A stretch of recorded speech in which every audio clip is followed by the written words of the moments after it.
আগামী যে নির্বাচন আছে এই নির্বাচনে আমরা সৎ যোগ্য যাদেরকে দিয়ে সমাজ উন্নয়ন হবে তাদেরকে আমরা ভোট দিব। ভোট হচ্ছে এটা কি আপনাকে আমানত।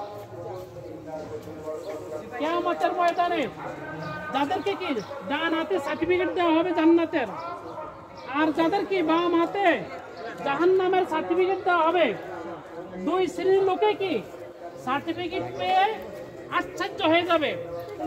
যারা জান্নাতি তারা বলবে আল্লাহ আমি দুনিয়াতে এত ভালো কাজ করি না, এগুলো আমল মনে হয় না অন্য কোনো এক বান্দার আমল।